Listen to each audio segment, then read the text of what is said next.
Last time we spoke, I think you had some harsh words for influencer boxing.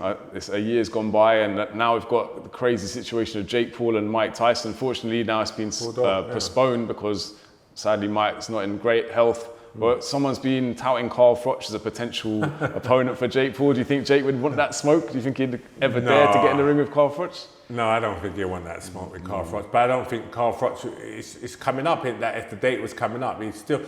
Carl Froch he hasn't boxed for a little. He'll still need time. He's in good shape though. He's in good shape. Yeah, but you still got to get in boxing shape. Yeah, you know, true, even true. if you haven't boxed for 6 weeks, even though you're like, oh, I'm only fighting an influencer, you still got to get. You don't want to, because that will level it up. If you haven't trained, you're not in shape. All of a sudden, his inexperience, the fact that you're a football world champion, but you haven't boxed, you haven't sparred, you don't want to level it up. So I know Carl's smart enough; he's not going to even risk that. But even if the money's there, though, the money would be good, though. He don't need the money. I think he's got like 200 properties. He doesn't need the money, and he had a good career. Yeah. So I think you got to be smart. Like influencer boxing, like I say, don't hate the player, hate the game.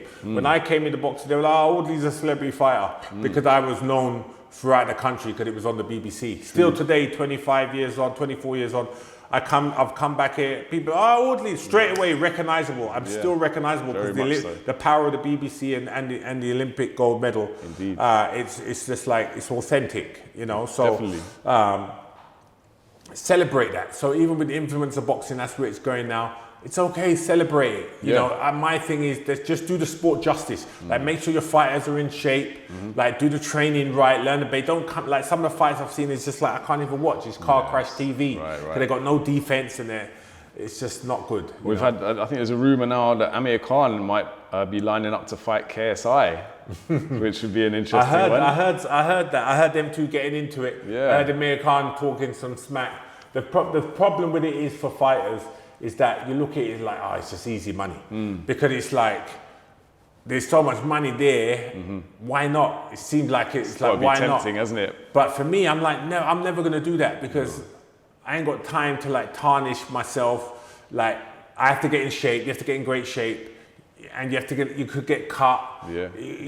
I can't take any more blows to my head. I refuse to take any more blows to my head. No, sensible. So I can't do it, but I can see why it's tempting to a lot of the fighters. Yeah, definitely. Like look at Floyd Mayweather. It's like easy money. You know, he's fought Conor McGregor as a novice. That's right. He's fought these guys. He's fought the guy in Japan. It's just like easy money. I was going to say that you mentioned tarnishing legacy. Do you think it is a danger it could tarnish Mike Tyson's legacy fighting Jake Paul? Yeah, I mean, like looking at Tyson.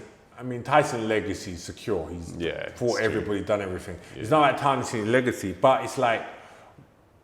It seems like, it's such an easy cash cow, why not? You're going to be the stadium. I understand why they're doing it. But I mean, for him and Jake Paul, for him, it's a very easy fight for him. All he has to do is turn up and just let some shots go. But if he can't even do it because his back is so bad, you can see what's happening. He can't even do it. Yeah. So I just think it's a good move from a marketing point of view for both of them because Tyson's still got a big name, huge name in America. Absolutely. And Logan Paul has his crowd, he has a big name in his market. So it would be huge. It's just a cash cow. And right now you've got to realize people now, it's like this life that we have, like don't care about what people say. Don't care about people think. Do you? Do you? That's right. People are going to always comment. People are going to have something to say. Do you? If you believe in what you're doing. So Logan and Jake, they got their prime. They do all these little things. People are cussing them out. They're making their money. They're hustling, making millions. You think they care? No. When I was boxed on the BBC, people said, and I'm making my money. Do you think I cared what Frank Warren anybody? No, I didn't care. When you know who you are, you know what you're doing. Just do you one day, right? And just come here and just make your money. Okay, provide for your family and shine your light however you shine it. All right, don't go there murdering people and that's not shining your light. Of course. But go out there and entertain. Go out there and entertain. And if people want to pay for it, that means you're entertaining. No doubt. You got to celebrate that. I don't want no influencer boxer to die in the ring. That would be bad. No, of course not. But this life is about using your talents to make money. And it's not just about the money. It's just about showing your talent. We all got a God-given talent that we have, and obviously the pools have shown that you can use that. Now they've got set up Misfit Boxing, they're doing Prime.